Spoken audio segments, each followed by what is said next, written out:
Greetings to all. My name is Lefnani from Team D Group B. So today I am going to discuss about an interesting topic under science. Why does gas compress under pressure?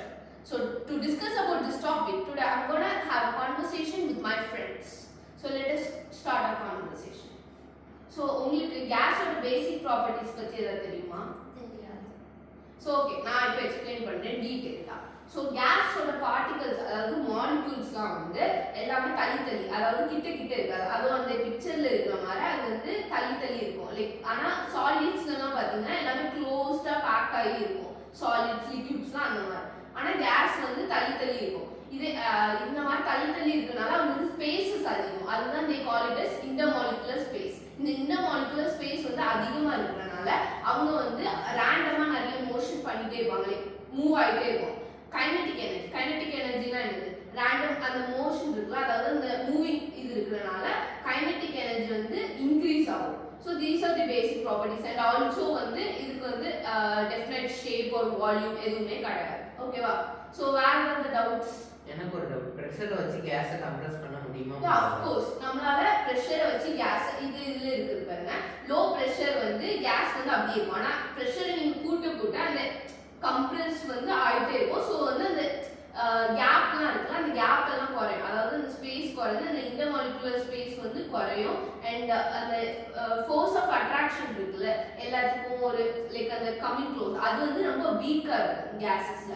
So இந்த இது compress பண்ண அந்த week அந்த force intermolecular ஃபோர்ஸை வந்து அது break பண்ணி அது க்ளோஸாக வரும். ஸோ இது வந்து கம்ப்ரஸ் ஆகுமாங்கிறத வந்து நான் இந்த இதில் காட்ட போகிறேன். ஸ்ட்ரிஞ்ச் எடுத்துக்கோங்க. அந்த ஸ்ட்ரிஞ்சை வந்து நீங்கள் அந்த எண்டை வந்து க்ளோஸ் பண்ணிட்டு கம்ப்ரஸ் பண்ணி பார்க்கலாம். ஓகேவா? ஸோ கேஸ் வந்து அந்த ஸ்ட்ரிஞ்ச் வந்து மூவ் ஆகும். ஸோ இதில் வந்து நமக்கு என்ன தெரியுதுன்னா கேஸ் வந்து அதை வந்து நம்ம கம்ப்ரஸ் பண்ணலாம். ஓகேவா?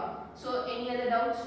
மாலிகூல்ஸ் எப்படி கம்ப்ரெசிபிள் ஆகுது அதை கொஞ்சம் எக்ஸ்பிளைன் பண்ணுறியா? ஸோ இதில் நீங்கள் பார்த்தீங்கன்னா மாலிகூல்ஸ் வந்து அந்த கம்ப்ரெஸ் ஆகும்போது அந்த ஃபோர்ஸ் ஆஃப் அட்ராக்ஷன் வந்து வீக்காக இருக்கும். ஸோ நீங்கள் கம்ப்ரெஸ் பண்ணும்போது அது ஈஸியாக வந்து இதாகிடும். ஆனால் அன்லைக் வந்து நீங்கள் இதெல்லாம் பார்த்தீங்கன்னா சாலிட்ஸ் வந்து இன்டர்மாலிகுலர் ஃபோர்ஸ் ஆஃப் அட்ராக்ஷன் அதாவது அந்த எல்லாமே க்ளோஸாக இருக்கிறதுனால அந்த ஃபோர்ஸ் ஆஃப் அட்ராக்ஷன் நிறைய இருக்கும்.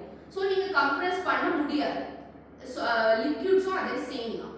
ஸோ இது வந்து க்ளோஸ் ஆக அந்த ஸ்பேஸும் குறையும். ஓகேவா? Next any other doubts? கேஸை வந்து கம்ப்ரெசிபிள் பண்ண முடியுது, ஏன் லிக்விடையும் சாலிடையும் பண்ண முடியல? யா, நல்ல டவுட் தான். லிக்விட்லையும் சாலிட்லையும் வந்து ஸ்பேசஸ் வந்து ரொம்ப கம்மியாக இருக்கும். ஃபோர்ஸ் ஆஃப் அட்ராக்ஷன் வந்து ரொம்ப அதிகமாக இருக்கும். இதனால அது வந்து ஜாயிண்டாக இருக்கும், ஸ்பேஸும் குறைவாக இருக்கும். அதனால நம்ம கம்ப்ரெஸ் பண்ண முடியாது. கம்ப்ரெஷன் எப்படி ஆகுது? அந்த ஸ்பேஸ் லெஃப்ட் ஓவர் ஸ்பேஸ் வந்து அந்த லெஃப்ட் ஓவர் ஸ்பேஸை வந்து அது ஆக்கியூபை பண்ணுது. பட் என்ன நமக்கு சாலிட்ஸ்லையும் லிக்விட்லையும் ஆல்ரெடி ஸ்பேஸே இல்லை. ஸோ நீங்கள் கம்ப்ரெஸ்ஸே பண்ண முடியாது. ஓகேவா? இன்டர்மாலிகுலர் ஸ்பேஸ் வந்து கம்ப்ரஷனை அஃபெக்ட் பண்ணுது, ஏன் ஃபோர்ஸ் அஃபெக்ட் பண்ணாதா? கண்டிப்பாக பண்ணுவேன். ஃபோர்ஸ் ஆஃப் அட்ராக்ஷனும் லைக் எப்படி இன்டர்மாலிகுலர் ஸ்பேசிங் எப்படி பண்ணுதோ அதே சேம் தான். ஃபோர்ஸும் நிறைய சப்போர்ட் பண்ணுது. அதாவது அதுவும் ஒரு டிபெண்டாக இருக்குது. இதில் லைக் அந்த ஃபோர்ஸ் வந்து அதிகமாக குறைவாக இருக்கிறனால நமக்கு இது பண்ணுறது வந்து ஈஸி. ஓகேவா? ஆனால் இதுலலாம் சாலிட்ஸ் லிக்விட்ஸ்லாம் எப்படி ஃபோர்ஸ் வந்து அதிகமாக இருக்குது. ஸோ கம்ப்ரெஸ் பண்ண முடியாது. குறைவாக இருக்கிறனால நமக்கு சாலிட்ஸ் வந்து ஈஸியாக கம்ப்ரெஸ் பண்ண முடியுது. Okay, daily life example daily நம்ம எல்பிஜி கேஸ் அதாவது நம்ம குக்கிங்க்குலாம் யூஸ் பண்ணுறோம்ல அந்த கேஸ் வந்து லைக் அது கம்ப்ரெஸ் பண்ணுறதுனால தான் நம்மளுக்கு வந்து அந்த சின்ன ஒரு கேஸில் இது பண்ண முடியுது. ஒருவேளை நம்மளுக்கு இந்த கம்ப்ரெஷனே கேஸ்லாம் கம்ப்ரெஸ் ஆகலைன்னா நம்மளால என்ன பண்ண முடியாது. அந்த பெரிய இது நம்மளுக்கு தேவைப்படும். எல்பிஜி கேஸ்க்கு ஒரு பெரிய இதுவே எடுக்கணும். அதெல்லாம் நம்மளால கஷ்டம்.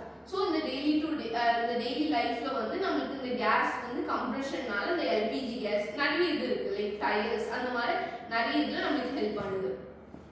எனக்கு ஒரு டவுட், டே டு டே லைஃப்ல கேஸ் கம்ப்ரஸபிளா இருந்ததுன்னா நம்மளுக்கு ஏதாவது ப்ராப்ளம் இருக்குமா? கம்ப்ரெசிபிளா இல்லைன்னா கம்ப்ரெசிபிளா இல்லைன்னா நம்ம டெய்லி லைஃப்லலாம் நிறைய ப்ராப்ளம்ஸ் வருது. ஸோ எல்பிஜி கேஸ் அதுவே ஒரு பெஸ்ட் எக்ஸாம்பிள். இந்த இது கம்ப்ரெஸ் ஆகலைன்னா கண்டிப்பாக ஆகும். பட் ஆகலைன்னா நிறைய இது ப்ராப்ளம்ஸ் வரும் டெய்லி டு டே. இது எல்பிஜி கேஸஸ் மட்டும் இல்லை, டயர்ஸ் அதாவது நீங்கள் டயர்ஸ் வந்து இந்த பம்ப் பண்ணுவோம்ல அந்த பம்ப் பண்ணும்போது அந்த இது நம்ம கேஸை வந்து கம்ப்ரெஸ் பண்ணி உள்ள அனுப்ப இடம் இல்லாமல் அது கம்ப்ரெஸ் ஆகிட்டே இருக்கும். தட் ஸோ இது வந்து டயர்ஸ்லையும் அஃபெக்ட் பண்ணுது. நிறைய இதில் நம்மளுக்கு வந்து இந்த இது ஹெல்ப் பண்ணுது. ஓகேவா? ஸோ இந்த இதில் ஐ கெஸ் உங்களுக்கு எல்லாருக்கும் வந்து இந்த டாபிக் பற்றி, அதாவது why does gas compress under pressure, இது வந்து கிளியராக புரிஞ்சிருக்கும்னு நினைக்கிறேன். So I would like to thank KAP for providing this wonderful opportunity, and I'm so grateful to explain my friends about this topic. Thank you.